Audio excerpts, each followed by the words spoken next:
नमस्कार दोस्तों, एम लक्ष्मीकांत में एक बार फिर से स्वागत है। हम पढ़ रहे हैं संसद पार्लियामेंट। संसद केंद्र सरकार का विधायी अंग है। संसदीय प्रणाली, जिसे सरकार का वेस्टमिंस्टर मॉडल भी कहते हैं, अपनाने के कारण भारतीय लोकतांत्रिक व्यवस्था में संसद एक विशिष्ट व केंद्रीय स्थान रखती है। संविधान के 5वें भाग के अंतर्गत अनुच्छेद 79 से 122, वैसे 5वें भाग के अंतर्गत जो अनुच्छेद आते हैं वो आते हैं 52 से लेकर के 151 तक, और 52 से 78 तक जो है वो कार्यपालिका है, और 79 से 122 तक संसद आती हैं। तो 79 से 122 तक संसद के गठन, उसकी संरचना, उसकी अवधि, उसके अधिकारियों, उसकी प्रक्रिया, उसके विशेष अधिकार आदि व शक्ति के बारे में वर्णन किया गया है। संसद का गठन देखते हैं। संविधान के अनुसार भारत की संसद के 3 अंग हैं: राष्ट्रपति, लोकसभा व राज्यसभा। कौन कौन? राष्ट्रपति, लोकसभा और राज्यसभा। क्योंकि कोई भी विधेयक पास होना होता है संसद के से होता है, और संसद में राज्यसभा और लोकसभा दोनों से पास होता है, और फाइनली हस्ताक्षर होते हैं राष्ट्रपति के। तो संसद का काम है कानून बनाना, यानी संसद एक तरह का विधायी अंग है, जैसा कि ऊपर बताया जा चुका है। संसद जो है केंद्र सरकार का विधायी अंग है। राष्ट्रपति, लोकसभा और राज्यसभा। 1954 में राज्य परिषद एवं जनता का सदन के स्थान पर 1954 में ये चलते थे राज्यसभा, जो हो गया राज्य परिषद चलता था 1954, वहाँ हो गए राज्यसभा। 1954 में राज्य परिषद का नाम बदल के राज्यसभा कर दिया, और जनता का सदन जो है वो 1954 में हो गया लोकसभा। तो राज्य परिषद राज्यसभा और जनता का सदन लोकसभा हो गई। मतलब 1954 में राज्य परिषद एवं जनता का सदन के स्थान पर क्रमशः राज्यसभा और लोकसभा शब्द अपनाए गए। राज्यसभा उच्च सदन कहलाता है। उच्च सदन यानी कि बड़ों की सभा, ठीक, बड़ों की सभा यानी कि दूसरा चैम्बर। जबकि जबकि लोकसभा होती है उसको निचला सदन कहते हैं, या इसको कहते हैं चर्चित सभा। बड़ों की सभा उच्च सदन होती है, दूसरा चैम्बर भी कहते हैं उसको, और चर्चित सभा या लोकसभा जो होती है उसको पहला चैम्बर भी कहते हैं। राज्यसभा में राज्य व संघ राज्य क्षेत्रों के प्रतिनिधि होते हैं। राज्यसभा में राज्यसभा जो होती है, राज्यसभा में राज्य और संघ राज्य राज्य क्षेत्रों के प्रतिनिधि वहाँ पर होते हैं। जबकि लोकसभा संपूर्ण भारत के लोगों का प्रतिनिधित्व करती हैं।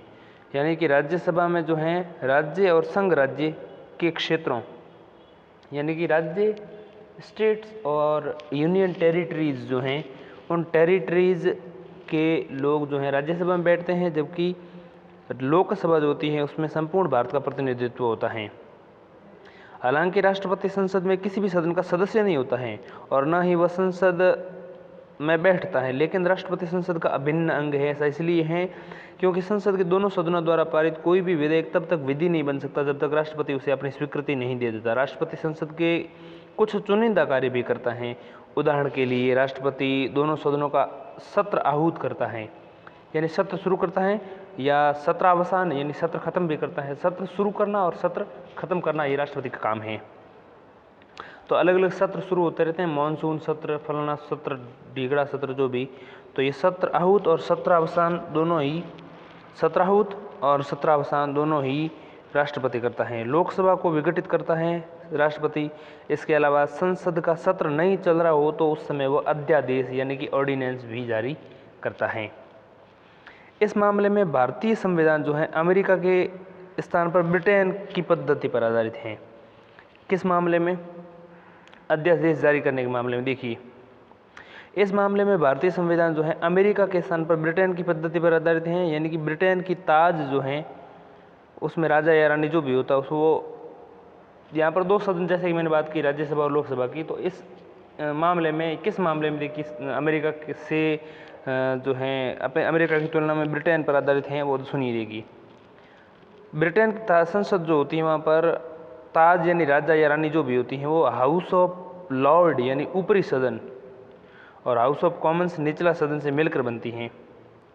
यानी ब्रिटिश की संसद जो होती है, ब्रिटेन की संसद, ब्रिटेन का जो पार्लियामेंट है वही तो ताज, हाउस ऑफ लॉर्ड और हाउस ऑफ कॉमन्स, ऊपरी सदन और निचला सदन। ऊपरी सदन यानी हाउस ऑफ लॉर्ड और हाउस ऑफ कॉमन्स यानी निचला सदन, इन दोनों से मिलकर बनती हैं ब्रिटेन की संसद।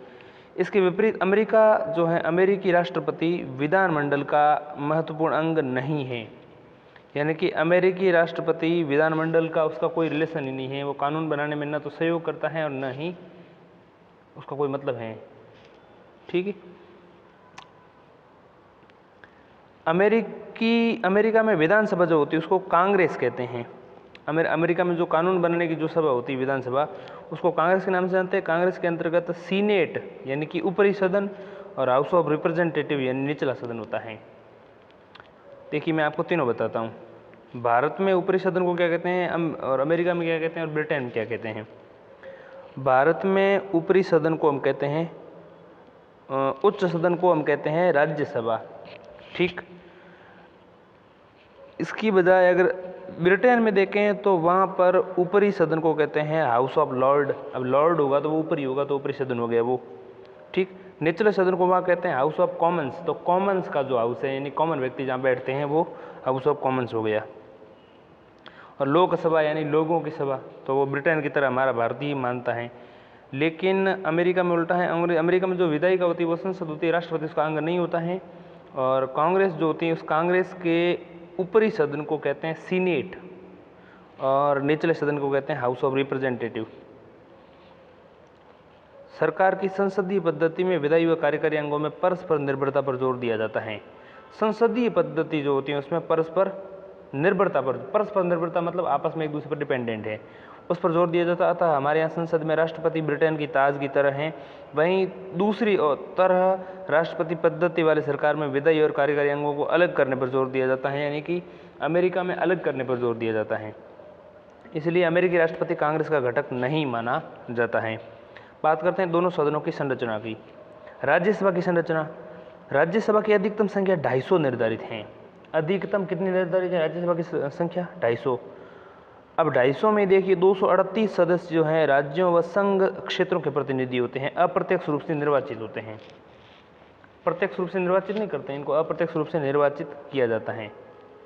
238 सदस्य राज्यों और संघ शासित क्षेत्रों से हो गए, 250 अधिकतम होते हैं, उसमें 238 ये हो गई। 12 सदस्य राष्ट्रपति के द्वारा मनोनीत किए जाते हैं। वर्तमान में 250 की जगह 245 सदस्य हैं राज्यसभा में, और उसमें से 229 सदस्य जो हैं वह राज्यों का प्रतिनिधित्व करते हैं, वहाँ से निर्वाचित होते हैं। राज्य क्षेत्रों से प्रतिनिधि अप्रत्यक्ष रूप से निर्वाचित किए जाते हैं, उसमें 229 जो हैं, और 4 जो हैं वो हैं यूनियन टेरिटरीज यानी कि संघ राज्य क्षेत्रों का प्रतिनिधित्व करने वाले, और 12 सदस्य राष्ट्रपति के द्वारा मनोनीत। तो ध्यान देने योग्य बात ये है कि 4 यूनियन टेरिटरीज से हो गए। ठीक। क्योंकि 238 सदस्य होते हैं, उसमें से 238 तो राज्यों और संघ राज्य क्षेत्रों दोनों, अगर मान लो अधिकतम संख्या 250 है तो 250 में से 238 तो क्या है राज्यों और संघ राज्य क्षेत्रों का टोटल मिला के हो गया। मतलब यह है कि राज्य हो चाहे संघ राज्य क्षेत्र हो, इनसे जो भी निर्वाचित होता है अप्रत्यक्ष रूप से, ऐसे सदस्यों की संख्या 238 होती है। निर्वाचित सदस्यों की संख्या 238, 12 किए जाते हैं मनोनीत। अगर 250 हो अधिकतम संख्या है राज्यसभा की। वर्तमान में अगर 245 हैं तो 12 तो मनोनीत ही होंगे, शेष बचे 229 और 4 जोड़ने पर कितने होते हैं? 233। तो 233 सदस्य जो हैं वो हो जाएंगे 245 होने पर। वर्तमान में राज्यसभा में 245 हैं, 233 सदस्य जो हैं वो हो गए निर्वाचित और 12 सदस्य हो गए मनोनीत। 233 में से 4 तो ये होते हैं यूनियन टेरिटरीज से और 229 होते हैं राज्यों से। संविधान की 4थी अनुसूची में राज्यसभा के लिए राज्यों व संघ राज्य क्षेत्रों में सीटों के आवंटन का वर्णन किया गया है। कौन सी अनुसूची में? 4थी अनुसूची में इस प्रकार का वर्णन किया गया है। तो हमारे संविधान में जो 4थी अनुसूची है उसमें राज्यसभा के लिए जो राज्यों और संघ राज्य क्षेत्रों, जो संघ शासित क्षेत्र हैं, वहाँ से सीटों का आवंटन का वर्गीकरण किया गया है, वर्णन किया गया है मतलब। अब देखते हैं राज्यों का प्रतिनिधित्व। राज्यसभा में राज्यों के प्रतिनिधि का निर्वाचन राज्य जो विधानसभा होती हैं, राज्यों में जो विधानसभाएं होती हैं वो राज्य विधानसभाओं के जो निर्वाचित सदस्य होते हैं वे करते हैं राज्यसभा में राज्यों के प्रतिनिधियों का चुनाव। यानी कि राज्य विधानसभा होगी प्रत्येक राज्य की, उससे निर्वाचित सदस्य जो होते हैं वो वोटिंग करेंगे, वो निर्वाचन करेंगे किनका? राज्यसभा में जाएंगे, जो राज्यों से जो मेंबर जाएंगे राज्यसभा में उन राज्यों के प्रतिनिधियों का। और चुनाव जो होता है वो आनुपातिक प्रतिनिधित्व पद्धति होती है। आनुपातिक प्रतिनिधित्व पद्धति का क्या मतलब है आपको जरूर समझना चाहिए। इस पद्धति के अनुसार एकल संक्रमणीय मत के द्वारा राज्यसभा के लिए राज्यों की सीटों का बंटवारा उनकी जनसंख्या के आधार पर किया जाता है। राज्यसभा में जनसंख्या के आधार पर किया जाएगा, इसलिए राज्य के प्रतिनिधियों की संख्या अलग अलग राज्यों में अलग अलग होती है। बात तो सही है, क्योंकि अलग अलग जनसंख्या है। उदाहरण के स्वरूप देखें तो उत्तर प्रदेश से 31 सदस्य चुने गए हैं, जबकि त्रिपुरा से केवल 1 सदस्य। अमेरिका में सीनेट में राज्यों का प्रतिनिधित्व बराबर होता है। सीनेट जो होती हैं उसमें ऊपरी सदन में जो प्रतिनिधि जो होते हैं वहाँ पर संख्या बराबर होती है, क्योंकि स्टेट का प्रतिनिधित्व है, वहाँ जनसंख्या के आधार पर नहीं होता है। अमेरिका में जनसंख्या के स्थान पर अमेरिका में जनसंख्या के स्थान पर सभी राज्यों को सीनेट में समान प्रतिनिधित्व दिया गया है। अमेरिकी सीनेट में कुल 100 सीटें हैं, प्रत्येक राज्य 2 सीटें वहाँ रखी गई हैं। तो 50 राज्य हो गए, 2-2 सीटें प्रत्येक की है, तो 100 सीटें अमेरिकी सीनेट में यानी ऊपरी सदन में होती हैं।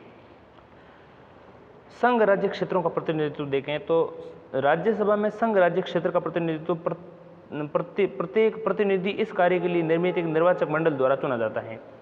संघ राज्य क्षेत्रों से एक निर्वाचक मंडल होता है और वहां से वो प्रतिनिधि चुनता है राज्यसभा के लिए। ये चुनाव भी आनुपातिक प्रतिनिधित्व पद्धति के आधार पर एकल संक्रमणीय मत के द्वारा होता है। 9 संघ राज्य क्षेत्रों में से केवल 3 ऐसे हैं जहां पर प्रतिनिधि राज्यसभा में है। कौन से 9 में से 3 है?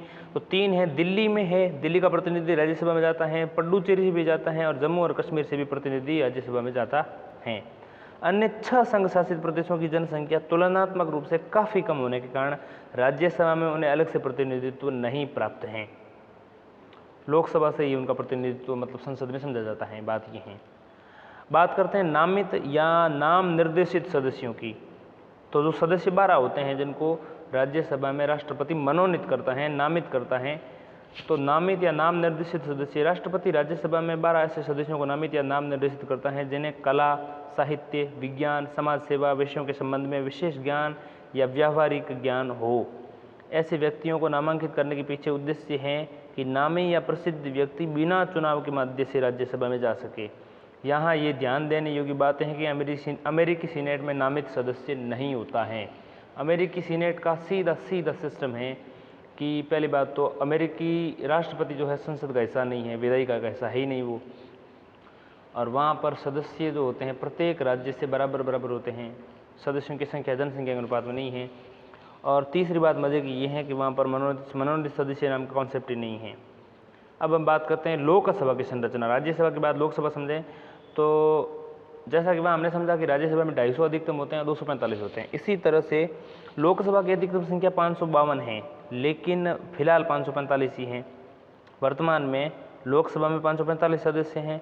अब 552 जो है उनका वर्गीकरण देखिए। 552 इनमें से 530 तो ऐसे हैं जो राज्यों के प्रतिनिधि हैं, ठीक, 20 हैं संघ राज्य क्षेत्रों के प्रतिनिधि। 520 30 वहाँ से हो गए, 20 ये हो गए। इसके अलावा 2 एंग्लो इंडियन समुदाय के सदस्यों को राष्ट्रपति नामित या निर्देशित करते थे, लेकिन वो अब नहीं हैं। वर्तमान में लोकसभा में 545 सदस्य हैं। इनमें से 530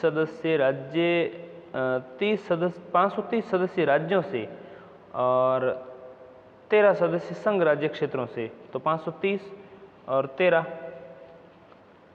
ये हो गए, तो 530 और 13 ये हो गए 543, और पीछे बचे 2।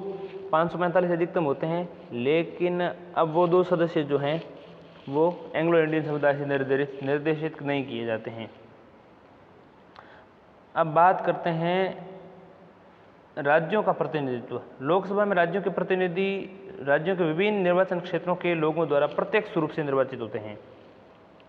भारत के हर नागरिक को जिसकी उम्र 18 वर्ष से अधिक है, जिसे संविधान या विधि के उपबंधों के मुताबिक अयोग्य नहीं ठहराया गया, वो मत देने का अधिकार है। 61वें संविधान संशोधन अधिनियम से ये आयु जो है 21 से घटा करके 18 की गई थी। पहले 21 वर्ष थी, लेकिन 61वां संविधान संशोधन जो 1988 में हुआ उसके दौरान आयु 18 वर्ष कर दी गई, और 18 वर्ष का आयु वाला कोई भी व्यक्ति जिसे मतदाता सूची में नाम है वो वोट दे सकता है। बात करते हैं संघ राज्य क्षेत्रों का प्रतिनिधित्व। संविधान ने संसद को संघ राज्य क्षेत्रों के प्रतिनिधित्व को चुनने की विधि के निर्धारण का अधिकार दिया है। यानी संविधान जो है उसने संसद को जो यूनियन टेरिटरीज हैं उन यूनियन टेरिटरीज से प्रतिनिधियों को चुनने की विधि के निर्धारण का अधिकार दिया है, यानी कि संसद तय कर सकती हैं कि किस तरह से चुना जाएगा प्रतिनिधि, यानी चुनने की विधि का निर्धारण करने का अधिकार संसद को मिल गया है। इसी के तहत संसद ने संघ राज्य क्षेत्र के अधिनियम बनाया था 1965, यानी कि संघ राज्य क्षेत्र अधिनियम 1965 में ये बताया गया कि संघ राज्य क्षेत्रों से प्रत्यक्ष निर्वाचन के तहत लोकसभा के सदस्य चुने जाते हैं। प्रत्यक्ष निर्वाचन, कैसा निर्वाचन? प्रत्यक्ष निर्वाचन।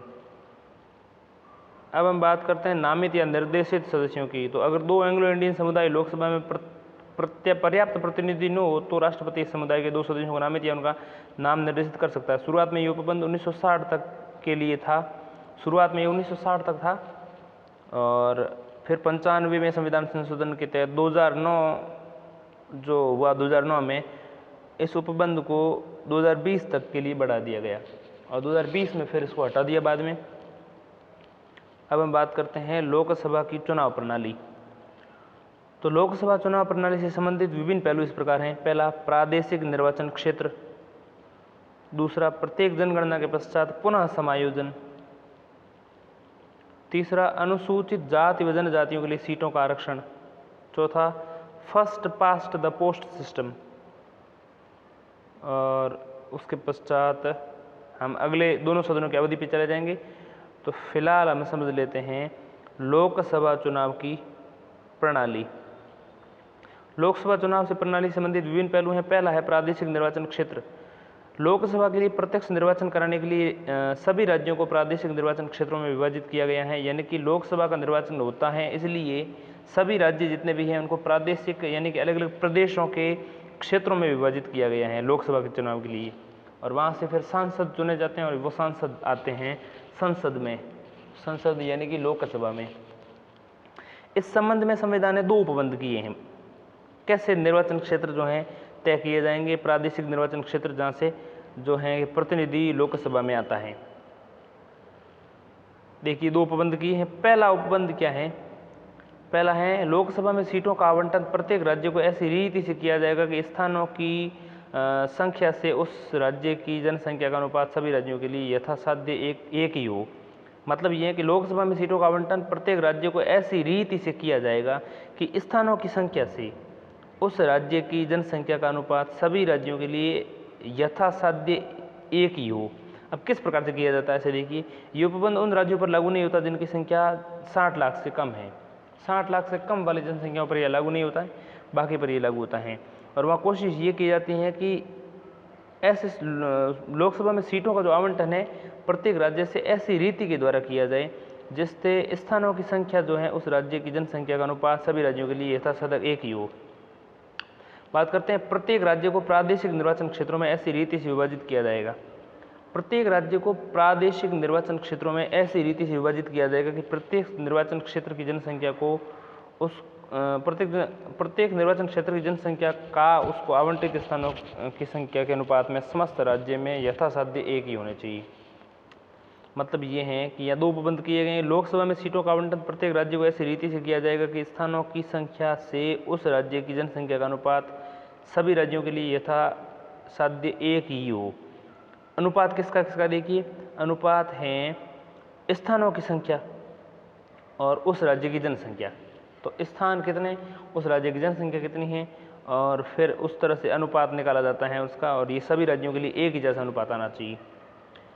यह उपबंध उन राज्यों पर लागू नहीं होता जिनकी संख्या 60 लाख से कम है। दूसरा पॉइंट जो दूसरा उपबंध है वो है प्रत्येक राज्य को प्रादेशिक निर्वाचन क्षेत्रों में ऐसी रीति से विभाजित किया जाएगा कि प्रत्येक निर्वाचन क्षेत्र की जनसंख्या का उसको आवंटित स्थानों की जनसंख्या से अनुपात समस्त राज्य में यथासाध्य एक ही हो।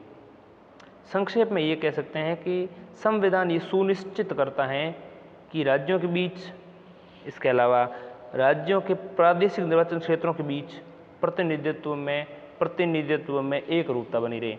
सभी राज्यों के बीच में भी एक रूपता बनी रहे और जितने राज्य के जो प्रादेशिक निर्वाचन क्षेत्र हैं उनके बीच में भी एक रूपता बनी रहे, ये संविधान चाहता है। जनसंख्या से आश्चर्य है अंतिम जनसंख्या की गणना से, जैसे 2021 में जनगणना हुई नहीं है तो 2011 वाले जनगणना से काम चलाएंगे, यानी कि ऐसे आंकड़े, ऐसी जनसंख्या जनगणना जिसके सुसंगत आंकड़े प्रकाशित हो गए हैं। इसके अलावा प्रत्येक जनगणना के पश्चात पुनः समायोजन किस प्रकार से होता है? देखिए, प्रत्येक जनगणना की समाप्ति पर पुनः समायोजन किया जाता है। कैसे किया जाता है? देखिए सबसे पहले तो आपको समझना चाहिए कि राज्यों को लोकसभा में स्थानों का आवंटन, इसके अलावा प्रत्येक राज्य का प्रादेशिक निर्वाचन क्षेत्रों में विभाजन, संसद को यह अधिकार है कि इसके प्राधिकार रीति का निर्माण करे, और इसी के तहत परिसीमन आयोग जो है अधिनियम लागू किए गए हैं, और फिलहाल ही परिसीमन आयोग जो है उस चर्चा में मुद्दा बना हुआ है। तो जनगणना के पश्चात पुनः समायोजन किस प्रकार से किया जाता है? हालांकि जनगणना हुई नहीं है तो ये मुद्दे चर्चा के हैं। जनगणना देरी से होने का वाले भी मुद्दा चर्चा का मुद्दा बनता है, परिसीमन आयोग वाला मुद्दा चर्चा का बनता है। तो इसी के तहत जो है 1952 में, फिर 1962 में, फिर 1972 में और 2002 में परिसीमन आयोग बनाए गए। 42वें संविधान संशोधन 1976 में राज्यों को लोकसभा में स्थानों का आवंटन, प्रत्येक राज्य के प्रादेशिक निर्वाचन क्षेत्रों में विभाजन को वर्ष 2000 तक स्थिर कर दिया है। मतलब ये है कि 42 जो कॉन्स्टिट्यूशन 42nd कॉन्स्टिट्यूशनल अमेंडमेंट था, उस 42nd के तहत 1976 में जो हुआ था, वो राज्यों को लोकसभा में जो स्थानों का आवंटन है राज्यों से, स्टेट्स से, वो प्रत्येक राज्य के प्रादेशिक निर्वाचन क्षेत्रों में विभाजन जो है प्रत्येक प्रादेशिक निर्वाचन क्षेत्रों के बीच में विभाजन को जो है वर्ष 2000 तक स्थिर कर दिया, और 1971 की जनगणना के आधार पर ये स्थिर कर दिया था। और फिर 1971 वाली को फिर प्रतिबंध को जो है 84वें संविधान संशोधन 2001 के तहत सुधारा। जब संवैधानिक रूप से इस तरह की घटना थी तो इसको संविधान संशोधन करके सुधारा, और 84th जो कॉन्स्टिट्यूशनल अमेंडमेंट था 2001 में किया गया, उसके तहत जो है इसको 25 वर्षों के लिए यानी कि 2026 तक बढ़ा दिया गया है। अब 2026 तक ऐसा होगा नहीं। 84वें संविधान संशोधन अधिनियम 2001 में सरकार को ये शक्ति दी गई है, जब उसने 84th कॉन्स्टिट्यूशनल अमेंडमेंट 2001 में किया और 2001 के बाद 2000 तक जो स्थगित कर दी थी 42वें संविधान संशोधन के तहत 1971 की जनगणना के आधार पे, 1971 में जो जनगणना हुई उस आधार पे 1976 में 42वां संविधान संशोधन हुआ, और 1976 में ये घटना तय कर दी गई कि 2000 तक जो है, अब सन 2000 तक प्रादेशिक निर्वाचन क्षेत्रों के बीच में विभाजन नहीं होगा प्रत्येक राज्य में, और लोकसभा में सीटों का जो आवंटन है वो फिक्स बना रहेगा। फिर 2000 आया, फिर 2001 में जाते जाते 84वां कॉन्स्टिट्यूशनल अमेंडमेंट हुआ, और 2001 में जो है ये 25 वर्षों के लिए बढ़ा दिया। 2001 में 25 जोड़ो 2026 तक अब जो है प्रत्येक राज्य के जो प्रादेशिक निर्वाचन क्षेत्र हैं उनमें विभाजन जो है रुका हुआ है, 2026 तक तो स्थगित है ही है। 84th कॉन्स्टिट्यूशनल अमेंडमेंट जो 2001 में हुआ, उसमें सरकार को ये शक्ति दी गई कि वो 1991 की जनगणना के आधार पर राज्यों के प्रादेशिक निर्वाचन क्षेत्रों को पुनर्समायोजन संयुक्तिकरण कर सकती हैं। 2001 में जनगणना जो है उस समय तो हुई तो नहीं थी, उस जनगणना से पहले ये था। फिर उसको अधिकार दिया गया कि 1991 की जनगणना के आधार पर ऐसा करे, और 1991 जनगणना के आधार पर राज्यों के प्रादेशिक निर्वाचन क्षेत्रों का पुनः समायोजन और संयुक्तिकरण कर सकती हैं। बाद में जो है 87th कॉन्स्टिट्यूशनल अमेंडमेंट 84 के बाद 87वां संविधान संशोधन किया गया, और 2001 के बाद ये 2003 में निर्वाचन क्षेत्र का जो है परिसीमन 2001 की जनगणना के आधार पर किया, क्योंकि उस समय जनगणना हुई नहीं थी। 2001 में जब ये कॉन्स्टिट्यूशनल अमेंडमेंट हुआ 84वां, तो उसके बाद जनगणना हुई 2001 में, तो फिर 84वें के बाद 87वें संविधान संशोधन में 2003 में जो हुआ उसमें 2001 की जनगणना के आधार पर परिसीमन जो है क्षेत्रों का परिसीमन, निर्वाचन क्षेत्रों का परिसीमन 2001 की जनगणना के आधार पर किया गया। इस आधार पर जनगणना करने के लिए कहा गया कि न कि 1991 के आधार पर, मतलब है कि 2001 की जनगणना के आधार पर परिसीमन किया गया, और 87वें संविधान संशोधन के तहत 2003 में निर्वाचन क्षेत्रों का परिसीमन 2001 की जनगणना के आधार पर करने के लिए कहा गया, न कि 1991 के आधार पर। हालांकि इस तरह के बदलावों को राज्य को लोकसभा में स्थानों के आवंटन की संख्या को बिना बदले किए जाते हैं। मतलब राज्य में जो लोकसभा की सीटों का आवंटन है वो नहीं बदलेगा। अब हम बात करते हैं अनुसूचित जाति व जनजातियों के लिए सीटों का आरक्षण। हालांकि संविधान में किसी धर्म विशेष का प्रतिनिधित्व पद्धति का त्याग किया गया है, लेकिन जनसंख्या के अनुपात के आधार पर अनुसूचित जातियों जनजातियों के लिए लोकसभा में सीटें आरक्षित की गई हैं। प्रारंभ में यह आरक्षण 10 वर्षों के लिए किया गया था, 1960 तक। 1950 में कॉन्स्टिट्यूशनल संविधान अपनाया गया, 1960 तक ऐसा किया गया 10 वर्ष के लिए। लेकिन फिर बाद में बढ़ाया गया 10 वर्ष जैसे ही बीते फिर अगले 10 वर्ष के लिए बढ़ा दिया गया। जैसे 1960 में जो है 10 वर्ष बाद 10 वर्ष तक बढ़ा दिया गया, और फिर 95वें संविधान संशोधन 2009 में इस आरक्षण को 2020 तक बढ़ा दिया गया। 95वें संविधान संशोधन 2009 हुआ, और 2010 आने से पहले ही वही 1960 में, फिर 70 में, फिर 80 में, फिर 90 में, फिर 2000 में, फिर 2010 में, तो 2010 तक बढ़ाया गया था। और 2010 जैसे ख़त्म होने वाला था उससे जस्ट पहले 2009 में ही 95th कॉन्स्टिट्यूशनल अमेंडमेंट किया गया, और 2009 में आरक्षण को जो है 2020 तक बढ़ा दिया गया। हालांकि अनुसूचित जातियों और जनजातियों के लिए सीटें आरक्षित की गई, लेकिन उसका निर्वाचन क्षेत्र के सभी मतदाताओं द्वारा किया जाता है। सीटें तो आरक्षित जनजातियों के लिए, जनजातियों के लिए, अनुसूचित जनजातियों के लिए, लेकिन निर्वाचन क्षेत्र में सभी मतदाता शामिल होंगे। तो निर्वाचन जो है निर्वाचन क्षेत्र के सभी मतदाताओं द्वारा किया जाता है। इसके अलावा अनुसूचित जाति जनजाति के सदस्यों को निर्वाचन क्षेत्र से भी चुनाव लड़ने का अधिकार है। मतलब अनुसूचित जाति या जनजाति के कोई सदस्य हैं उसको सामान्य निर्वाचन क्षेत्र से भी चुनाव लड़ने का अधिकार है। मतलब सीटों का प्रतिनिधित्व है, निर्वाचन का प्रतिनिधित्व नहीं है। और 84वें संविधान संशोधन जो 2001 में हुआ, उसमें सीटें जो हैं 1991 की जनगणना के आधार पर की गई थी और सामान्य सीटों की तरह, लेकिन 87 में फिर 2003 जब हुआ तो उसमें 2001 की जनगणना के आधार पर करने के लिए कहा गया। यानी कि 1991 की बजाय 2001 की जनगणना अपनाई गई 2003 में हुए 87वें संविधान संशोधन में। 84 में तो 2001 जो 1991 की जनगणना के आधार पर हुआ था। अब हम समझते हैं first past the post system. First past the post system. हालांकि संविधान में राज्यसभा के लिए आनुपातिक प्रतिनिधित्व प्रणाली अपनाई गई है, लेकिन इस प्रणाली को लोकसभा में नहीं अपनाया गया है। यानी कि संविधान में राज्यसभा के लिए आनुपातिक प्रतिनिधित्व प्रणाली अपनाई गई है, यानी कि आनुपातिक रूप से प्रतिनिधित्व किया जाएगा, आनुपातिक प्रतिनिधित्व प्रणाली। लेकिन इस प्रणाली को लोकसभा में नहीं अपनाया गया है, वो तो राज्यसभा में है केवल। लोकसभा में इसकी जगह जो है प्रादेशिक प्रतिनिधित्व प्रणाली यानी कि first past the post system के जरिए लोकसभा में सदस्यों को निर्वाचित करने के लिए आधार बनाया गया। तो लोकसभा में ये सिस्टम होता है first past the post system. ये सिस्टम क्या है आपको समझना चाहिए। इसको हम कहते हैं प्रादेशिक प्रतिनिधित्व प्रणाली या first past the post system. First past the post system. प्रादेशिक प्रतिनिधित्व प्रणाली के अंतर्गत विधानसभा का प्रत्येक सदस्य एक भूभागीय क्षेत्र का प्रतिनिधित्व करता है, जिसे निर्वाचन क्षेत्र कहा जाता है। प्रत्येक निर्वाचन क्षेत्र से एक प्रतिनिधि निर्वाचित होता है। प्रत्येक निर्वाचन क्षेत्र से एक प्रतिनिधि निर्वाचित होता है। अतः ऐसे निर्वाचन क्षेत्र को एकल सदस्य निर्वाचन क्षेत्र कहते हैं। प्रत्येक निर्वाचन क्षेत्र होते हैं और वहाँ से एक ही प्रतिनिधि यानी कि एक ही सांसद चुना जाता है, और ऐसे क्षेत्र को एकल निर्वाचन क्षेत्र कहते हैं। इस पद्धति के तहत जिस प्रत्याशी को अधिक मत प्राप्त होते हैं उसे विजयी घोषित किया जाता है। प्रतिनिधित्व के सामान्य बहुमत पद्धति ये पूरी चुनाव प्रक्रिया का प्रतिनिधित्व नहीं करता है। मतलब यह है कि प्रतिनिधित्व में सामान्य बहुमत पद्धति के आधार पर विजयी घोषित होता है, लेकिन प्रतिनिधित्व की सामान्य बहुमत पद्धति का ये प्रतिनिधित्व पूरी चुनाव प्रक्रिया का प्रतिनिधित्व नहीं करता है। दूसरे शब्दों में ये कह सकते हैं कि अल्पसंख्यकों यानी छोटे समूहों के प्रतिनिधित्व को सुरक्षित नहीं करता है। समझ गए?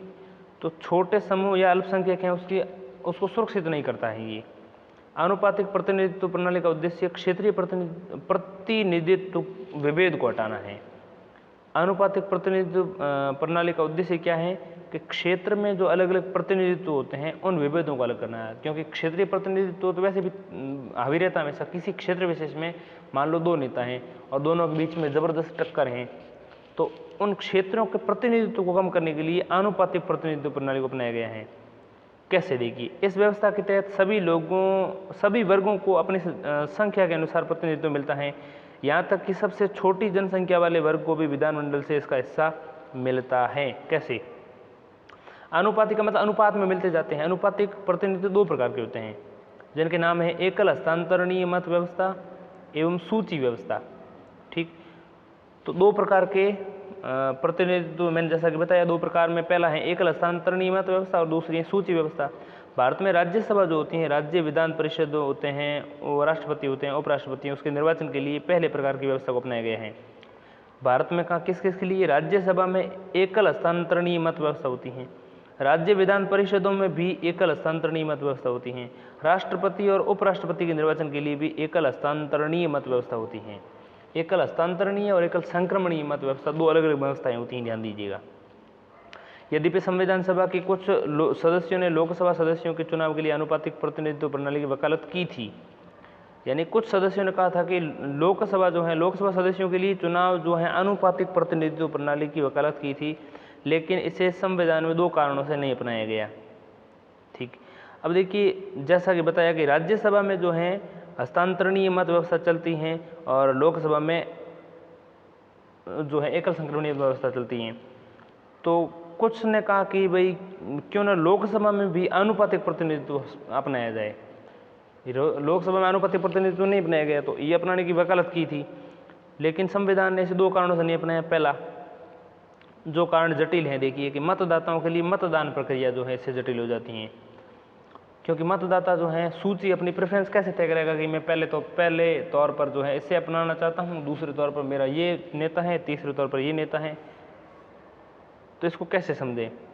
तो मतदाताओं ने मतदान प्रक्रिया जो है उसको जटिल ना हो इसलिए आनुपातिक प्रतिनिधित्व प्रणाली की नहीं अपनाया गया, मतलब आनुपातिक प्रतिनिधित्व को नहीं अपनाया गया। आनुपातिक रूप से, जैसा कि राष्ट्रपति के लिए होता है कि राष्ट्रपति के चुनाव में आपको प्रेफरेंस भरनी होती है कि मेरे बेचे चार जने खड़े मान लो, तो मैं फर्स्ट तौर पर राष्ट्रपति इसको चाहता हूँ, सेकंड तौर पर अगर ये ना हो तो ये चाहता हूँ मैं, इसके अलावा अगर ये दोनों भी ना हो तो मैं तीसरे वाले को राष्ट्रपति चाहता हूँ। तो ऐसे आपको आनुपातिक रूप से चुनना पड़ेगा, लेकिन यहाँ पर इतना जटिल कार्य हो जाएगा, इसलिए एकल संक्रमणीय मत प्रणाली समझी गई है।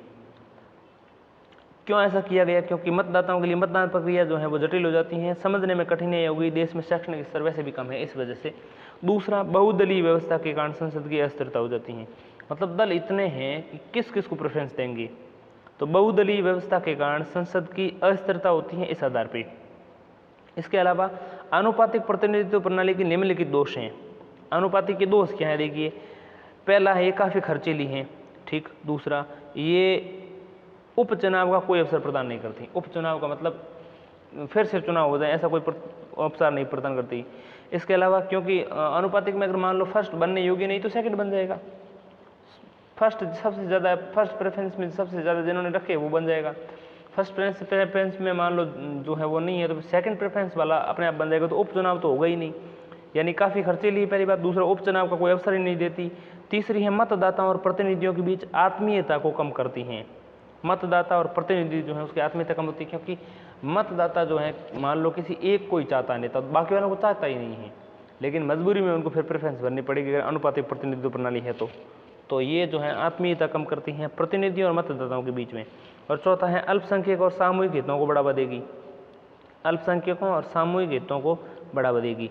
इसके अलावा ये पार्टी व्यवस्था के महत्व को बढ़ाती हैं और मतदाताओं के महत्व को कम करती हैं, पार्टी के महत्व को बढ़ाएगी। अब हम बात करते हैं दोनों सदनों की अवधि।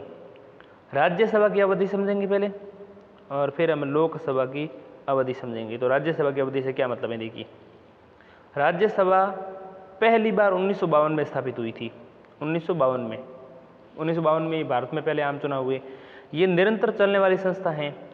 1952 से लेकर के अभी तक ये भंग नहीं हुई है राज्यसभा, यानी एक स्थायी संस्था, इसका विघटन नहीं होता है, किंतु इसके 1/3 मान लो 60 सदस्य हैं उसमें से 20 सदस्य, तो 1/3 सदस्य, क्योंकि राज्यसभा में 250 सदस्य होते हैं और उसमें से 245 होते हैं, तो 245 के लगभग 1/3 सदस्य जो हैं वो हर दूसरे वर्ष बाद, यानी 2 वर्ष का कार्यकाल होता है उनका, हर दूसरे बाद सेवानिवृत्त होते रहते हैं।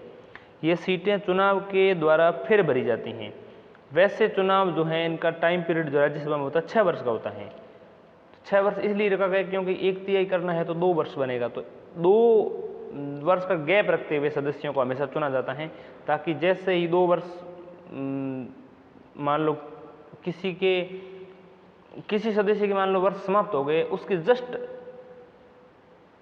उसको जस्ट चुना जाता, तब ऐसा ना करके उसको 2 वर्ष पहले से चुन लिया जाता है, यानी 2 वर्ष शेष रहेगा तब तक अगला चुन लिया जाएगा, तो 2 वर्ष का गैप हमेशा बना रहेगा, तो कभी भी पूरी तरह से भंग होती नहीं है। ये सीटें चुनाव के द्वारा फिर से भरी जाती हैं और राष्ट्रपति द्वारा हर तीसरे वर्ष की शुरुआत में मनोचयन होता है, यानी कि हर तीसरे वर्ष की शुरुआत में, हर तीसरे वर्ष में राष्ट्रपति जो है मनोचयन भी करता है। सेवानिवृत्त होने वाले सदस्य कितनी बार भी चुनाव लड़ सकते हैं और नामित हो सकते हैं। संविधान ने राज्यसभा के सदस्यों के लिए पदावधि निर्धारित नहीं की थी, इसे संसद पर छोड़ दिया गया था। इसी के तहत जो है जन प्रतिनिधित्व अधिनियम 1951 के आधार पर संसद ने कहा कि राज्यसभा के सदस्यों की पदावधि 6 वर्ष की होनी चाहिए। इस अधिनियम ने यानी कि जन प्रतिनिधित्व अधिनियम 1951 के आधार पर 6 वर्ष की हुई थी, लेकिन संविधान ने इसकी शुरुआत में ही राज्यसभा में अवधि जो है 6 वर्ष नहीं रखी थी। जन प्रतिनिधित्व अधिनियम 1951 के तहत ही भारत के राष्ट्रपति को पहली बार राज्यसभा में चुने गए सदस्यों की पदावधि कम करने का अधिकार दिया गया। इसी 1951 वाले में पहले बैच में ये तय हुआ कि लॉटरी के आधार पर सदस्यों को सेवानिवृत्त किया जाएगा। ठीक, यानी कि पहले बैच में, क्योंकि पहले बैच में 1952 में जब एक साथ ही चुने गए सबको, तो एक साथ चुने जाने के कारण अब सदस्य हटेंगे भी साथ में, क्योंकि 6 वर्ष की अवधि तय होगी बाद में। तो पहले बैच में जो है उनको कुछ सदस्यों को जो है लॉटरी के आधार पर हटाया गया। तो यानी कि 1951 वाले इस जनप्रतिनिधि अधिनियम के तहत राष्ट्रपति को राज्यसभा में चुने गए सदस्यों की पदावधि कम करने का अधिकार दिया गया। पहले बैच में ये तय हुआ कि लॉटरी के आधार पर कुछ सदस्यों को यानी कि सदस्यों को सेवानिवृत्त किया जाएगा। इसके अलावा इस अधिनियम द्वारा राष्ट्रपति को राज्यसभा के सदस्यों को सेवानिवृत्त करने के आदेश को शासित करने वाले उपबंध बनाने का अधिकार भी दिया गया। यानी इसी जनप्रतिनिधि अधिनियम 1951 के आधार पर ही राष्ट्रपति को राज्यसभा के सदस्यों की सेवानिवृत्ति के आदेश को शासित करने वाले उपबंध बनाने का अधिकार भी दिया गया। समझते हैं लोकसभा की अवधि। राज्यसभा से अलग लोकसभा जारी रहने वाली संस्था नहीं है। सामान्य तौर पर इसकी अवधि आम चुनाव के बाद हुई पहली बैठक से 5 वर्ष, आम चुनाव फिर जब पहली बैठक होती उसी से 5 वर्ष, इसके बाद ये खुद विघटित हो जाती हैं। हालांकि राष्ट्रपति को 5 साल से पहले किसी भी समय इसे विघटित करने का अधिकार है और इसके न्यायालय में चुनौती नहीं दी जा सकती। कैसे हैं वो मैं बताऊंगा, देखिए। इसके अलावा लोकसभा की अवधि आपातकाल की स्थिति में 1 वर्ष के लिए बढ़ाई जा सकती हैं। 1 वर्ष के लिए एक बार में 1 वर्ष तक बढ़ाई जा सकती हैं, और ऐसे कितनी भी बार बढ़ाई जा सकती हैं। ठीक है, लेकिन ये मतलब एक बार में 1 वर्ष तक बढ़ाई जाती हैं। ये जानकारी मैं आपको बताता हूँ कि पहले नहीं बढ़ाई जा सकती थी कितनी बार, लेकिन संविधान संशोधन करके इसको कितनी बार भी बढ़ाने का अधिकार मिल गया। 5वीं लोकसभा का कार्यकाल जो 18 मार्च 1976 में समाप्त होना था, उसे 1 साल यानी कि 18 मार्च 1976 से 77 कर दिया 5वीं लोकसभा का, और लोकसभा अवधि विस्तार अधिनियम 1976 तक बढ़ाया गया। मतलब लोकसभा अवधि विस्तार अधिनियम लाया गया और इसके तहत 1 वर्ष बढ़ाया गया, और बाद में 18 मार्च 1978 तक के लिए लोकसभा अवधि विस्तार संशोधन अधिनियम 1976 फिर लाया गया और 1 वर्ष फिर बढ़ाया गया। 5वीं जो लोकसभा थी कौन सी सरकार की थी वो आपको ज़रूर देखना है। 5वीं लोकसभा जो 1976 में 18 मार्च को ख़त्म होनी थी, यानी कि 1976 मार्च 18 यानी कि 18 मार्च 1976 को समाप्त होनी थी, वो 18 मार्च 1977 ले गई 1976 में एक्ट ला करके। फिर 1977 के बाद 18 मार्च 1978 ले गए लोकसभा में विस्तार अवधि संशोधन लिया करके, तो संशोधन अधिनियम 1976 के तहत बढ़ाया गया। हालांकि इस सदन को 18 मार्च 1977 को 5 वर्ष यानी कि 10 माह और 6 दिन के लिए बढ़ा करके विघटित कर दिया गया। क्या किया गया? सदन जो है 18 मार्च 1977 को 5 वर्ष 10 माह और 6 दिन के लिए बढ़ाकर विघटित कर दिया गया। कब किया गया? 1977 में, जब 5 वर्ष 10 माह और 6 दिन की अवधि बढ़ा करके विघटित कर दिया, क्योंकि 5 वर्ष के लिए होती है सामान्यतः, और 1977 से इसको 1978 के लिए 1 वर्ष की अवधि तक बढ़ाया गया था, लेकिन उसका मतलब 1 वर्ष तक चली नहीं थी, उससे पहले ही विघटित कर दी गई क्योंकि आवश्यकता नहीं थी। 1 वर्ष के लिए भले ही बढ़ा दिया, लेकिन आवश्यकता होती तो 1978 तक चलती, लेकिन 18 मार्च 1978 तक बढ़ी हुई ये सरकार जो है 1977 में 18 जनवरी को ही 1977 को 5 वर्ष और 10 महीने और 6 दिन बढ़ा करके विघटित कर दिया गया।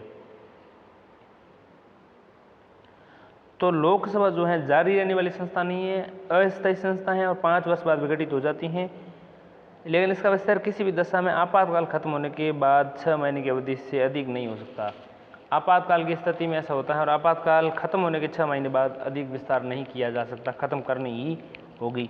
और इसी के तहत मुझे लगता है जो 5वीं लोकसभा है वो 1977 से 1978 तक बढ़ाई गई जो है वो समाप्त हो गई, और वो 1977 में फिर समाप्त हो गई। अब हम बात समझते हैं संसद की सदस्यता की।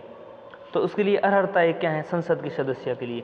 संविधान ने संसद में चुने जाने के लिए निम्नलिखित अर्हताएं निर्धारित की हैं। पहला क्या है, संसद में उसे ही चुना जा सकता है जो भारत का नागरिक होगा। ठीक, संसद में उसे ही चुना जा सकता है और उसे इस उद्देश्य के लिए चुनाव आयोग द्वारा अधिकृत किसी व्यक्ति के समक्ष शपथ लेनी होगी और शपथ में वो सौगंध लेता है। क्या सौगंध लेता है, मतलब कैसे? संसद का सदस्य कैसे सौगंध लेता है? देखिए कि वह संविधान के प्रति सच्ची आस्था और निष्ठा रखेगा। दूसरा, वह भारत की संप्रभुता एवं अखंडता को अक्षुण्ण रखेगा। तो ये जो है वो शपथ लेता है। इसके अलावा राज्यसभा में स्थान के लिए कम से कम 30 वर्ष की आयु तथा लोकसभा में स्थान के लिए कम से कम 25 वर्ष की आयु का होना चाहिए। राज्यसभा में 30 वर्ष और लोकसभा में 25 वर्ष। उसके पास ऐसी अन्य अर्हताएं होनी चाहिए जो संसद द्वारा मांगी गई हों। जनप्रतिनिधित्व अधिनियम 1951 में संसद ने निम्नलिखित अन्य अर्हताएं निर्धारित की हैं। अन्य अर्हताएं क्या है? देखिए 1951 में जो जनप्रतिनिधित्व अधिनियम लाया गया उसके तहत ही अन्य अर्हताएं निर्धारित की हैं। और वो कौन से अन्य अर्हताएं हैं जो निर्धारित की गई हैं? और जनप्रतिनिधित्व अधिनियम किस लिए लाया गया था? जनप्रतिनिधित्व अधिनियम इसलिए लाया गया है ताकि राष्ट्रपति जो हैं उसको ये कहा गया कि वो एक लॉटरी के माध्यम से राज्यसभा में जो प्रथम चुनाव 1952 में हुए थे, उस 1952 भाई मतलब राज्यसभा जो बनी थी 1952 में, उसमें जो पहले सदस्य हैं उनको किस तरह से वो हटाएगा, तो उनके लिए वो अधिनियम बना था, जनप्रतिनिधि अधिनियम। और उसी के तहत क्या प्रावधान है? देखिए 1951 वाले इस तहत के हैं कि उस व्यक्ति को राज्य या राज्य संघ शासित क्षेत्र के निर्वाचन क्षेत्र का पंजीकृत मतदाता होना चाहिए। किस व्यक्ति को? उस व्यक्ति को राज्य या राज्यसभा सदस्य निर्वाचन पंजीकृत मत होना चाहिए। यह लोकसभा एवं राज्यसभा दोनों के लिए निर्वाचन क्षेत्र के लिए अनिवार्य हैं। किस लिए? देखिए मैं फिर से बता देता हूँ किस लिए अनिवार्य है और किस बारे में है ये। 1951 में संसद ने निम्नलिखित अर्हताएं निर्धारित की हैं। जो संसद में सदस्य होगा उस सदस्य को क्या क्या होना चाहिए? देखिए संसद के सदस्य को राज्य या संघ शासित क्षेत्र निर्वाचन क्षेत्र का पंजीकृत मतदाता होना चाहिए, मतलब पंजीकृत होना चाहिए जिस क्षेत्र से वो मतदाता हैं। अगर वो पंजीकृत नहीं है यानी कि लोकसभा और राज्यसभा निर्वाचन के लिए अनिवार्य हैं, राज्यसभा और लोकसभा दोनों के निर्वाचन के लिए अनिवार्य हैं। वर्ष 2003 में सरकार ने राज्यसभा के निर्वाचन क्षेत्र के लिए बाध्यता समाप्त कर दी, 2003 में कर दी। बाद में वर्ष 2006 में सुप्रीम कोर्ट ने भी सरकार के इस निर्णय को वैध ठहराया। किस लिए? कि कोई भी संसद का सदस्य तो उसको राज्य या संघ राज्य क्षेत्र के निर्वाचन क्षेत्र का पंजीकृत मतदान होना चाहिए। लोकसभा राज्यसभा दोनों के लिए निर्वाचन के लिए अनिवार्य ये कर दिया गया था। और वर्ष 2003 में राज्य सरकार ने राज्यसभा के निर्वाचन के लिए बाध्यता समाप्त कर दी। मतलब ये है कि राज्यसभा में ये बाध्यता समाप्त कर दी थी वर्ष 2003 में। पहले तो राज्यसभा लोकसभा दोनों के लिए जो है पंजीकृत मतदाता अनिवार्य था, लेकिन वर्ष 2003 में सरकार ने राज्यसभा के लिए निर्वाचन की बाध्यता समाप्त कर दी। और बाद में जब 2003 के एक्ट को 2006 में सुप्रीम कोर्ट ने जांचा तो उन्होंने पाया कि सरकार ने राज्यसभा के लिए सदस्यता अनिवार्यता जो है समाप्त करके अच्छा ही किया। इसके अलावा यदि कोई व्यक्ति आरक्षित सीट पर चुनाव लड़ता है तो उसे राज्य या संघ राज्य क्षेत्रों में अनुसूचित जाति जनजाति का सदस्य होना चाहिए। तो अनुसूचित मतलब वही लड़ सकता है जो अनुसूचित जनजाति के सदस्य हो। हालांकि अनुसूचित जाति जनजाति के सदस्य उन सीटों के लिए भी चुनाव लड़ सकते हैं जिनके लिए आरक्षित नहीं है, लेकिन आरक्षित के लिए लड़ना है तो फिर सदस्य होना होगा। बात करते हैं निर्हरताएं। अर्हताएं देख ली हमने, निर्हरताएं कौन सी? देखिए संविधान के अनुसार कोई व्यक्ति संसद का सदस्य नहीं बन सकता। जो कौन कौन होगा वो नहीं बनेगा। पहला, यदि वह भारत सरकार या किसी राज्य सरकार के अधीन कोई लाभ का पद धारण करता है, यानी संसद द्वारा तय कोई पद या मंत्री पद को छोड़कर संसद के द्वारा तय की गई कोई भी पद या मंत्री के पद को छोड़ दें, तो उन पदों के अलावा अगर वो किसी भी लाभ के पद पर हैं तो वो निर्हर होगा। मतलब क्या है इसका मैं समझा देता हूँ। देखिए सबसे पहले तो आपको समझना चाहिए कि निर्हरताओं में यहाँ लिखा गया है कि संसद द्वारा तय कोई भी पद या मंत्री का पद छोड़ दें तो उसके अलावा यदि भारत सरकार किसी राज्य के अधीन कोई भी लाभ पद धारण करते हैं तो वो सदस्य बन सकता है संसद का। नहीं समझते? देखिए यदि वो भारत सरकार या किसी राज्य सरकार के अधीन कोई लाभ का पद धारण करता है, संसद द्वारा कोई तय पद या मंत्री पद को छोड़ करके तो वह संसद का सदस्य नहीं बन सकता। मतलब आपको भारत सरकार या राज्य सरकार के अधीन कोई लाभ का पद धारण नहीं करना है। अगर लाभ का पद धारण करता है तो वह सदस्य नहीं बन सकता। ठीक है। कौन कौन से पदों को अपना सकते हैं? तो संसद द्वारा तय कोई पद मान लो है और मंत्री का पद है, तो फिर वो राज्यसभा का सदस्य, संसद का सदस्य बन सकता है। बात करते हैं यदि वह विकृत चित्त हैं, न्यायालय ने ऐसी घोषणा की है, तो फिर वह संसद का सदस्य नहीं बन सकता। इसके अलावा वो अगर घोषित दिवालिया है तो भी वह नहीं बन सकता। यदि वह भारत का नागरिक नहीं है या उसने किसी विदेशी राज्य की नागरिकता स्वेच्छा से अर्जित कर ली है, तो वह किसी विदेशी राज्य के प्रति निष्ठा को अभिस्वीकार किए हुए हैं, तो फिर वो नागरिक संसद का सदस्य नहीं बन सकता। यदि संसद द्वारा बनाई गई किसी विधि द्वारा निर्हरित किया जाता है तो भी वो संसद का सदस्य नहीं बनता है। यानी संसद ने मान लो ही निर्हरित कर दिया तो नहीं बन सकता। संसद ने जनप्रतिनिधि नियम 1951 में निम्नलिखित अन्य निर्धारिताएं निर्धारित की हैं। अन्य कौन सी देखिए? पहली, वो चुनाव अपराधी या चुनाव में भ्रष्ट आचरण के लिए भ्रष्ट आचरण के तहत दोषी करार न दिया गया हो। दूसरा, उसे किसी अपराध में 2 वर्ष या उससे अधिक की सजा नहीं हुई होनी चाहिए, परंतु प्रतिबंधात्मक निषेध विधि के अंतर्गत किसी पद का बंदीकरण निर्भरता नहीं है। मतलब ये है कि चुनाव अपराध या चुनाव में भ्रष्ट आचरण के तहत दोषी करार न दिया गया हो। इसके अलावा उसे किसी अपराध में या 2 या 2 से अधिक की सजा नहीं होनी चाहिए। इसके अलावा परंतु प्रतिबंधात्मक निषेध विधि के अंतर्गत किसी सदस्य का बंदीकरण निर्भरता नहीं है। मतलब बंदीकरण किया जाना, उसको गिरफ्त में लेना, वो निर्भरता नहीं है। इसके अलावा वह निर्धारित समय के अंदर चुनावी खर्च का ब्यौरा देने के लिए असफल न रहा हो। मतलब चुनाव में खर्च हुए हैं और उसका ब्यौरा देने में वो अगर असफल नहीं रहा है तो फिर वो निर्हरता के लिए निम्नलिखित निर्धारित किए गए हैं। अन्य निर्हरताएं जो हैं मतलब निर्धारित सदस्य नहीं होगा वो। तो अगर ऐसा करता है, वो चुनाव का ब्यौरा देने में असफल रहता है, सफल नहीं रहता, तो फिर वो सदस्य नहीं होगा। इसके अलावा उसे सरकारी ठेका, काम या सेवा में कोई दिलचस्पी न हो तो भी वो निर्भर होगा। मतलब ये है कि सरकारी ठेका, काम या सेवा में कोई दिलचस्पी नहीं है तो फिर वो निर्भर होगा। इसके अलावा देखिए, वह निगम में लाभ के पद या निदेशक या प्रबंध निदेशक के पद पर हों जिसमें सरकार का 25% हिस्सा है।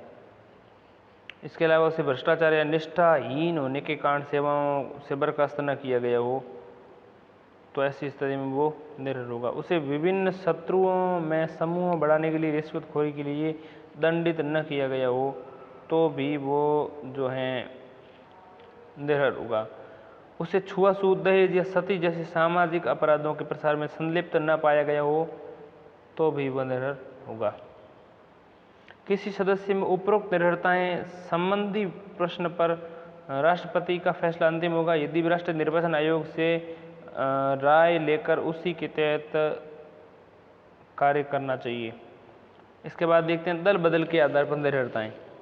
संविधान के अनुसार किसी व्यक्ति को संसद की सदस्य से निर्भर ठहराया जा सकता है अगर उसने 10वीं अनुसूची में उपबंधों के अनुसार दल बदल का दोषी पाया गया हो, तो उसे निर्भर ठहराया जा सकता है।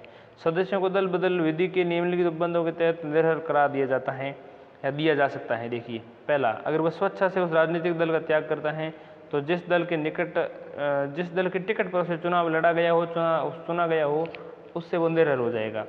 इसके अलावा अगर वह राजनीतिक दल द्वारा दिए गए निर्देशों के विरुद्ध में सदन में मतदान करता है तो भी, या करता है या नहीं करता है मान लो, तो भी उसे क्या कर सकते हैं? निर्भर ठहरा सकते हैं। इसके अलावा अगर निर्दलीय चुना गया सदस्य किसी राजनीतिक दल में शामिल हो जाता है, निर्दलीय सदस्य किसी राजनीतिक दल में शामिल हो जाता है, तो ऐसी स्थिति में वो निर्भर होगा। इसके अलावा अगर कोई नामित या नाम निर्देशित सदस्य 6 महीने के बाद किसी राजनीतिक दल में शामिल होता है, निर्देशित या नामित कोई भी सदस्य है मान लो, और 6 महीने के बाद में वो राजनीतिक दल में शामिल होता है तो भी निर्भर होगा। इसके अलावा निर्दलीय अगर कोई मान लो चुना गया सदस्य है वो राजनीतिक दल में शामिल हो जाता है तो भी वो निर्भर होगा। 10वीं अनुसूची के तहत निर्भरता के सवालों का निपटारा राज्यसभा में सभापति, लोकसभा में अध्यक्ष करता है, न कि भारत का राष्ट्रपति। 1952 में उच्चतम न्यायालय ने निर्णय दिया कि सभापति अध्यक्ष निर्णय के अध्यक्ष को निर्णय क्या दिया सुप्रीम कोर्ट ने 1992 में और वो दिया कि सभापति, अध्यक्ष या कोई भी होता है वो निर्णय की न्यायिक समीक्षा कर सकता है। अब हम देखते हैं स्थानों का रिक्त होना। निम्नलिखित स्थानों में मतलब निम्नलिखित स्थितियों में संसद सदस्य स्थान रिक्त करता है। मतलब संसद का सदस्य स्थान छोड़ेगा कब? जब दोहरी सदस्यता हो, यानी कोई भी सदस्य एक समय में संसद के दोनों सदनों का सदस्य नहीं हो सकता। इस कारण लोक प्रतिनिधित्व अधिनियम 1951 में निम्नलिखित प्रावधान किए गए हैं।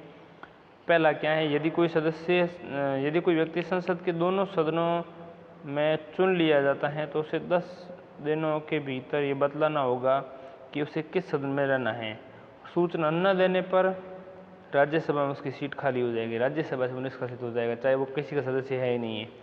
इसके अलावा अगर किसी सदन का सदस्य दूसरे सदन का भी सदस्य चुन लिया जाता है तो पहले वाले सदन में उसका पद रिक्त हो जाता है।